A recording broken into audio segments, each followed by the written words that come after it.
लेंगे इसके online programme में। तो पॉलिटी सेशन के अंतर्गत हम देखेंगे मौलिक कर्तव्य। क्या देखना हमको बताइए? मौलिक कर्तव्य। जैसा कि आप सभी लोग जानते हो, मौलिक कर्तव्य कहाँ से लिए गए? पूर्व सोवियत संघ से लिए गए, वहाँ से लिए गए। और भारतीय संविधान के किस अनुच्छेद के अंतर्गत है? 51 का। 51 का में। तो 51 का लगा देना। ये पूछता है, कई बार प्रश्न आया है कि भारतीय संविधान के किस अनुच्छेद में? 51 का। कहोगे 51 का। अगर पूछेगा भारतीय संविधान के किस भाग में? 4 का। 4 का। तो 4 का। तो भाग 4 का में। अगर आपसे पूछ ले किस संविधान संशोधन के अंतर्गत रखा गया? 42वें संविधान तो 42वां संविधान संशोधन अधिनियम 1976 के अंतर्गत। तो 4 प्रश्न बड़े बड़े कि कहाँ से लिए गए। तो मौलिक अधिकार आप बताओगे कि पूर्व सोवियत जो संघ था, जब विकसित नहीं हुआ था उससे पहले वाला, ईश्वर बोलते थे, जो वहां से लिए गए। और दूसरा प्रश्न ये है कि भारतीय संविधान के किस अनुच्छेद में है? तो अनुच्छेद 51 का में। और पूछेगा किस संशोधन के अंतर्गत संविधान में लाया गया? 42वें संविधान संशोधन। 42वां संविधान संशोधन अधिनियम 1976। फिर पूछेगा किस भाग में है? तो कौन सा भाग बताओ? 4 का। तो ये सीधे छोटी परीक्षाओं से लेकर बड़ी परीक्षाओं तक हर जगह पूछेगा। दूसरी बात, ये तो सबको पता ही है कि मूल कर्तव्य कितने हैं। वनडे टाइप में प्रश्न है तो आप बता देंगे कि 11 हैं, ऑलरेडी जानते हैं।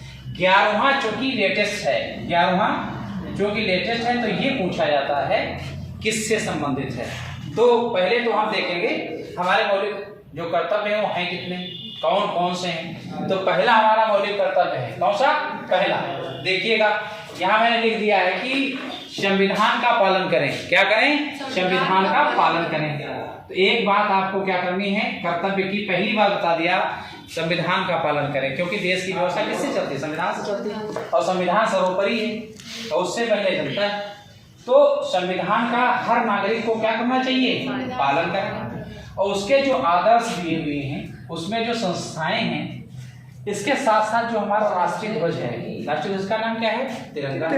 तो इस तिरंगा के साथ साथ जो हमारा राष्ट्रगान है, कौन सा राष्ट्रगान है? जनगण। किसने रचा है? बंकिम चंद्र चटर्जी। इनका सबका क्या करना है? आदर करना।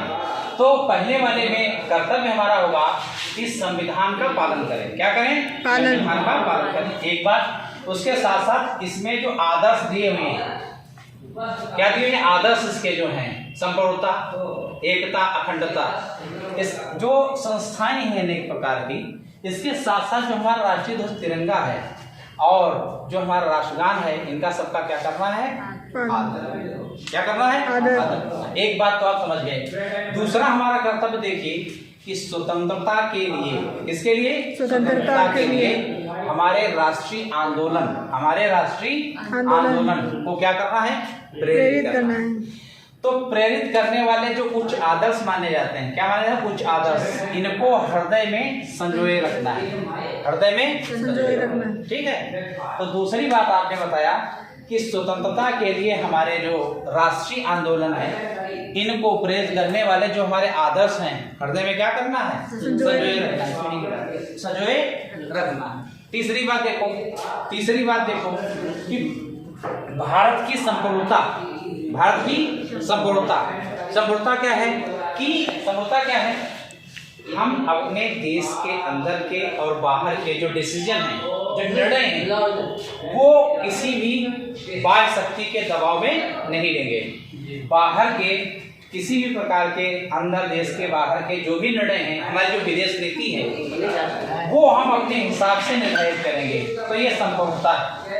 एकता और अखंडता, इन सब की क्या करें? रक्षा। और इसे अछूते बनाए रखें। क्या बनाए रखें? इसे अछूते बनाए रखें।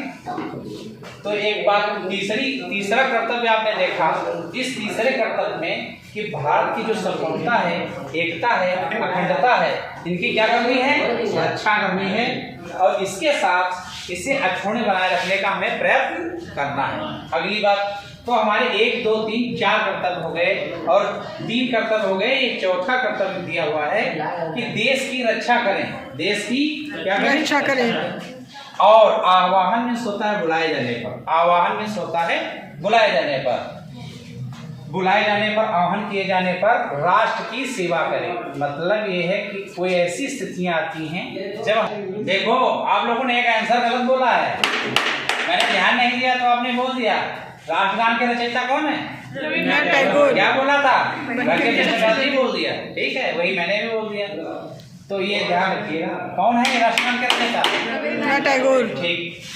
और देखिए चौथा हम बात कर रहे थे कि चौथा देखिए हमारा मूल कर्तव्य क्या है कि रक्षा करना है देश की, और आवाहन किस बुलाए जाने पर। ऐसी स्थितियां आती हैं जब देश की रक्षा करने का कोई अवसर हो तो आपको वहां पे खड़े होना। अगला देखिए हमारा पांचवा मूल कर्तव्य है कि भारत के सभी लोगों में समरसता में होता है भाईचारा। समरसता मतलब भाईचारा भी है, भ्रातृत्व भावना भाईचारा है। समरसता में बराबरी, सौहार्द। तो आपने देखा कि भारत के सभी लोगों को समरसता और भ्रातृत्व में भाईचारे की भावना को बनाए रखना, निर्माण करें, और धर्म, भाषा और प्रदेश और वर्ग आधारित सभी भेदभाव से परे हो ऐसी प्रथाओं का त्याग करना है। ऐसी प्रथाओं का त्याग करना है जो स्त्रियों के सम्मान के विरुद्ध हो। ऐसी प्रथाओं का क्या करना है? त्याग करना है। जैसे पहले आपने देखा होगा प्रचलन में एक प्रथा थी, क्या प्रथा थी? सती प्रथा। केवल ये महिलाओं के लिए थी, पुरुषों के लिए ऐसा कुछ था? तो इसमें समानता आपको नजर नहीं आ रही होगी। हालांकि एक प्रकार की कुरीति थी। तो इस प्रकार की जो भावनाएं, जो प्रथाएं हैं, उनका परित्याग करना है। तो आपने देखा कि भारत के सभी लोगों में समरसता के साथ भ्रातृत्व की भावना का क्या करना है? निर्माण करना है। और धर्म में जैसे कई प्रकार के भारत में धर्म है, हिंदू, मुस्लिम, सिख, ईसाई। भाषा अनेक प्रकार की बोली जाती है। वैसे 22 भाषाएं हमारी वैसे भी हैं, बाकी क्षेत्रीय भाषाएं। तो भाषा के आधार पर किसी के साथ विभेद नहीं करना है, भेदभाव नहीं करना है। और ना तो धर्म के आधार पर कोई हिंदू है या कोई मुस्लिम है या कोई सिख है तो हमें उसके साथ जुड़ाव जैसा कोई व्यवहार करना है। इसके साथ साथ वर्ग मीन्स महिला पुरुष। महिला है तो उसके साथ अलग व्यवहार, और पुरुष है उसके साथ अलग व्यवहार। इन सब की जो ये सब है, इसके साथ साथ में कहा गया है कि महिलाओं के लिए अगर विशेष कोई ऐसी कुप्रथा है उसे निजात दिलाना है। अगली बात ये है कि देखिए छठा मौलिक कर्तव्य क्या कहता है कि हमारी सामासिक संस्कृति, मोस्ट इंपॉर्टेंट वर्ड है सामासिक मीन्स होता है मिली जुली। सामासिक मीन्स मिली जुली जो हमारी संस्कृति है। संस्कृति क्या है? खान पान, बोल चाल, रहन सहन, वेशभूषा, चाल ढाल, ये हमारी संस्कृति है। जो हमारी मिली जुली संस्कृति है उसकी क्या करना है? गौरवशाली परंपरा जो रही है का क्या करना है? समझें, उसके महत्व को समझें। जैसे आप कहते हो अनेकता में एकता, और वही हमारी क्या है? ताकत है। तो यही हमारी विशेषता है एक प्रकार की। ये हमारी क्या है? एक प्रकार की विशेषता है। तो संस्कृत, परंपरा, इनका सबका क्या हमें समझना है? महत्व समझना है। और इसका क्या करना है? परिरक्षण करना है। परिरक्षण, संरक्षण जैसे वर्ड सुना होगा कि इन्हें हमें बनाए रखना है, इसे हमें संजोए रखना है, इसे हमें बनाए रखना है, इसे संजोए रखना है, और इसके महत्व को हमें समझना है। इसके साथ साथ देखो बहुत ही महत्वपूर्ण बर्निंग इशू है वर्तमान समय का, मौलिक कर्तव्य। चूंकि मौलिक कर्तव्य क्या है कि जहां एक तरफ आपको मौलिक अधिकार मिले हैं तो अधिकारों में एक संतुलन बनाए रखने के लिए आपको कुछ कर्तव्य भी दिए गए हैं। राज्य के प्रति आपके कुछ कर्तव्य भी दिए गए हैं ताकि एक प्रकार का संतुलन भी बना रहे। जहां मौलिक अधिकार से आपको अनेक प्रकार की शक्तियां प्रदान होती हैं, सम्मान पूर्वक आप जीवन जी सकते हैं, उसी के साथ आपके कुछ कर्तव्यों में बांध दिया गया ताकि आपस में क्या बना रहे? संतुलन बना रहे। तो सातवां हमारा मूल कर्तव्य है कि प्राकृतिक पर्यावरण, मोस्ट इंपॉर्टेंट, प्राकृतिक पर्यावरण। तो प्राकृतिक पर्यावरण जिसमें क्या है? वन है, झीलें हैं, नदी हैं, और क्या है, वन्य जीव आते हैं। प्राकृतिक पर्यावरण जिसमें क्या आते हैं, वन, झील, नदी और क्या है, वन्य जीव। अब देखो इनका सबका हमें क्या करना है, संरक्षण करना है, इनका सबका संवर्धन करना है, इनकी सबकी सुरक्षा बनाए रखना है। इनकी हो रहे अवैध व्यापार की ओर हमें नियंत्रण भी करना होगा, कंट्रोल करना होगा। हर एक नागरिक की जिम्मेदारी है कि अपने वातावरण को स्वच्छ और सुंदर बनाए रखे।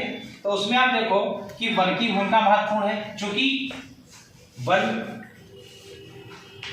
अनेक प्रकार की चुनौतियों को समाप्त करते हैं। नंबर 1 ऑक्सीजन ही देखते हो, है कि नहीं ऑक्सीजन।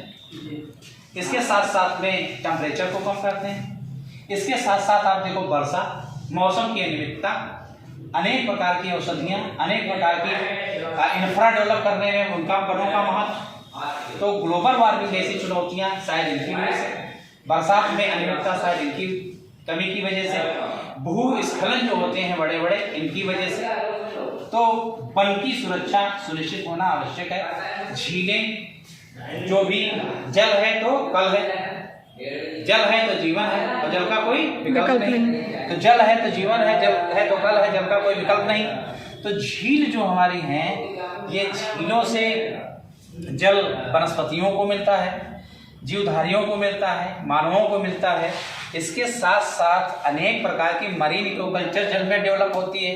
इसके साथ साथ अगर आप देखें तो यहाँ से वाटर रिचार्ज सबसे ज़्यादा होता है। क्या होता है, वाटर रिचार्ज होता है, क्योंकि यहाँ से झीलों से रिस कर पानी नीचे के छोड़ता है। तो एक वाटर जो लेवल है वाटर का, अंडरग्राउंड वाटर का, वो भी बढ़ता रहता है। तो इसलिए जीवन के अभिन्न अंग हैं। नदी भी इसी तरह से अभिन्न अंग हैं। कृषि के साथ साथ मानव को पीने के लिए पानी, इंडस्ट्री के लिए, पूरी सभ्यता के लिए नदी आवश्यक है। पहले भी आपने देखा होगा सभ्यता वही बसी जहाँ नदियाँ थी। सिंधु सभ्यता किस नदी पे, सिंधु नदी पे। और भारत विश्व की पूरी सभ्यता देखें तो नील नदी के किनारे कौन सभ्यता बसी थी, मिस्र।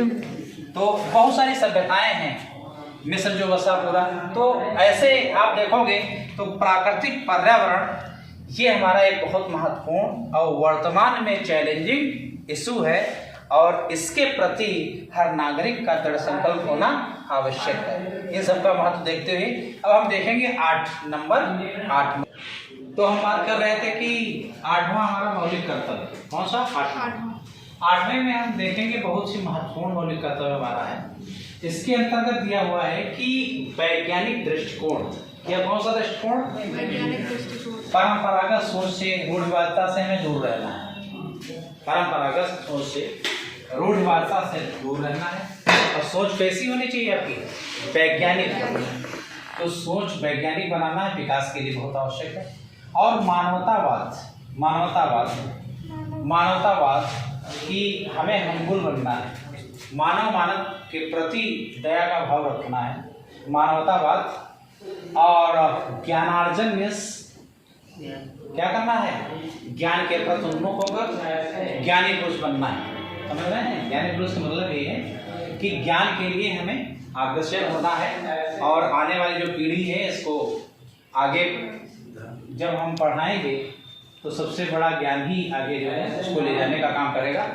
पीढ़ी को विकास जब ही विकसित हो पाएगी हमारी, जब पूरी तरह से ज्ञानार्जन करेगी। इसके बाद में ज्ञानार्जन तथा सुधार की भावना, कौन सी भावना, सुधार की भावना का विकास करना है। सुधार की भावना का, बहुत सारी ऐसी चुनौतियां, ऐसे हमारे अधूरे सुधार रहे जिनकी वजह से हम पिछड़े रहे। तो हमें आगे बढ़ने के लिए, एक विकसित या सभ्य समाज बनने के लिए विश्व में, इंटरनेशनल लेवल पर विश्व प्रतिस्पर्धा की दौड़ में आगे बढ़ने के लिए आवश्यक होगा वैज्ञानिक दृष्टिकोण, आवश्यक होगा मानवतावाद और ज्ञानार्जन तथा सुधार की भावना की ओर आगे बढ़ना या इसको बढ़ाना।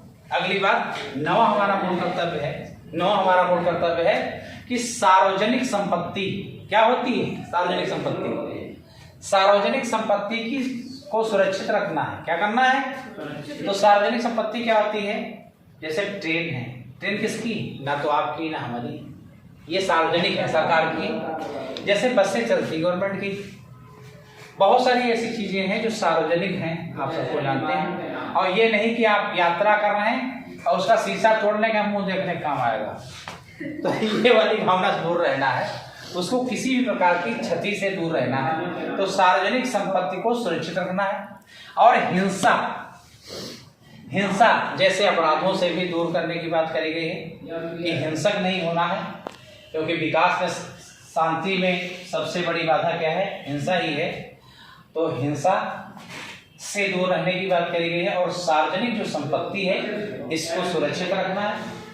अगली बात कहा गया है कि व्यक्तिगत और सामूहिक, इंडिविजुअल और कलेक्टिव जो है, व्यक्तिगत और सामूहिक जो हमारी कार्य प्रणालियां हैं, गतिविधियां हैं, व्यक्तिगत और सामूहिक जो भी हमारी गतिविधियां हैं, कार्य प्रणालियां हैं, के सभी क्षेत्रों में उत्कर्ष में चरम पर की ओर बढ़ने का सतत प्रयास करें। क्या करना है कि व्यक्तिगत या सामूहिक मिलकर के साथ में जितनी हमारी गतिविधियां हैं इनमें सर्वोत्तम लक्ष्य की प्राप्ति की ओर आगे सतत मिस कंटिन्यू लगातार प्रयास हमें करते रहना है, जिसमें क्या है? राष्ट्र निरंतर बढ़ते हुए। अब हर व्यक्ति जो भी जिन क्षेत्रों में लगे हैं, अगर आगे बढ़ेंगे, एक व्यापारी आगे बढ़ेगा, एक इंजीनियर बढ़िया वैज्ञानिक अच्छे शोध करते रहेंगे, डॉक्टर अच्छे रिसर्च करके नई नई बीमारियों जो आ रही हैं इनको पकड़ने काम करेंगे और अनुसंधान करेंगे, नई नई दवाइयाँ नए नए इलाज के लिए आएंगी, तो शायद हर एक चुनौती का हम अच्छे से सामना कर पाएंगे और वर्ल्ड लेवल पर एक विकसित अर्थव्यवस्था भी बन सकते हैं। इसीलिए कहा गया है कि राष्ट्र निरंतर बढ़ते हुए प्रयत्न और ऊंचाइयों को छू ले, ऐसे हमें क्या करने होंगे? प्रयत्न करने होंगे। ऐसा मौलिक कर्तव्य 10वां कहता है। ये मिलेगा 42वां संविधान संशोधन अधिनियम 1976 में कहा गया था। 42वां संविधान संशोधन अधिनियम 1976 में कहा गया था। चूंकि लास्ट वाला ज्यादा महत्व है, 11वां, क्योंकि अगर पूछे हाल ही में कितने हैं तो सभी लोग जानते हैं कितने हैं। अगर आपसे पूछे कि संविधान संशोधन अधिनियम के अंतर्गत 11वां मौलिक कर्तव्य हमारा जोड़ा गया, तो कहोगे 86वां संविधान। कौन सा? 86। कब जोड़ा गया? 2002 में। तो 2002 में हमारा 11वां मौलिक कर्तव्य जोड़ा गया है। इसलिए महत्वपूर्ण हो जाता है क्योंकि इसमें कहा गया है कि माता पिता या फिर संरक्षक, माता पिता या अन्य कोई गार्जियन, इनका कर्तव्य होगा। क्या कर्तव्य हो गया? मेन बात क्या कही गई है? 6 से 14। क्या कही गई है? 6 से 14 वर्ष की आयु के जो बच्चे हैं, यथा स्थिति में अपने बच्चों को क्या करना होगा? जो प्रतिपाल या बच्चे हैं, इनको शिक्षा प्राप्त करने का अवसर प्रदान करना है। इनको शिक्षा प्राप्त करने का अवसर प्रदान करना है। तो ये पेरेंट्स, गार्जियन या अभिभावक के लिए विशेष कर्तव्य है कि यह अनिवार्य कर दिया गया है मौलिक कर्तव्य के अंतर्गत कि वो आवश्यक ड्यूटी है जो गार्जियन है कि जो 6 से 4 जो 14 साल तक बच्चे हैं, इनको शिक्षा देना अनिवार्य, ऐसा बताया गया है। तो अब देखिए, इस प्रकार से 1 से लेकर के हमारे 11 मौलिक कर्तव्य एक साथ आपको देखने को मौका मिला, और इसमें 4-5 प्रश्न जो पहले बनते थे वो हमने बताया। जैसा कि पहले बताया कि मौलिक कर्तव्य हमारे स्टार्टिंग से नहीं दिए हुए थे, ये बाद में जोड़ा गया मौलिक कर्तव्य। तो इससे पहले प्रश्न बनेगा तो आप बताएंगे कि मौलिक कर्तव्य उस साल जो विकसित नहीं हुआ था, रसिया, पूर्व सोवियत रसिया, जिसमें बहुत सारे कंट्री और भी थी, विक्टर के पहले वाला रसिया, तो वहां से हमने मौलिक कर्तव्य को लिया, भारतीय संविधान में जोड़ा। तो भारतीय संविधान में किस भाग के अंतर्गत जोड़ा? 4 का। तो 4 का के अंतर्गत हमने मौलिक कर्तव्य को जोड़ा। 2 प्रश्न हो गए। तीसरा प्रश्न पूछता है कि भारतीय संविधान के किस अनुच्छेद के अंतर्गत मौलिक कर्तव्यों का वर्णन किया गया है? 51 का। क्या कहोगे? 51 का के अंतर्गत। फिर अगर पूछता है कितने मौलिक कर्तव्य, बताओगे 11 मौलिक कर्तव्य। लास्ट में कौन सा मौलिक कर्तव्य, तो कहोगे 11वां मौलिक कर्तव्य। क्या बताया गया? तो मेन बात गार्जियन के लिए बताया गया है, अपने बालकों को जो 6 से 14 वर्ष की उम्र है उसमें क्या देना? शिक्षा देना अनिवार्य कर दिया गया। चूंकि बच्चे, बहुत सारे ऐसे अभिभावक हैं जो जागरूकता के अभाव में, गरीबी के अभाव में वो अपने बच्चों को शिक्षा नहीं दे पाते हैं। तो शिक्षा के अभाव में वही बच्चे कहीं न कहीं गलत गतिविधियों से संलिप्त हो जाते हैं, जैसे अपराध की दुनिया में जाना, ड्रग्स, नशा इत्यादि बहुत सारे, चोरी, ये सब चले जाते हैं। तो ये कुल मिलाकर राष्ट्र के लिए एक बड़ी चुनौती बनती है। तो पहले ही मौलिक कर्तव्य में ये लास्ट में विचार करके बाद ये 11वें मौलिक कर्तव्य के अंतर्गत ये भी बता दिया गया कि अब ये ड्यूटी होगी गार्जियन की, वो 6 से 14 तक की आयु के जो भी बच्चे हैं उनको शिक्षा की अनिवार्य रूप से लागू है। आपने देखा होगा कि शहरों में लोग चले जाते हैं तो बच्चों से, उनके बच्चे छोटे छोटे ढाबों पर आपने देखा होगा, चाय की दुकानों पर देखा होगा, तो वहाँ लगा देते हैं कुछ पैसे के चक्कर में, और या फिर उनके पास निर्धनता है और या तो उनके पास जागरूकता की कमी है, तो इसको भी दूर करने का प्रयास किया गया है। तो इस प्रकार से हमने देखा अपने मौलिक कर्तव्य, और इनको अगर आप देख लोगे तो इनसे बनने वाले प्रश्न आपके सभी हो जाएंगे। Thank you.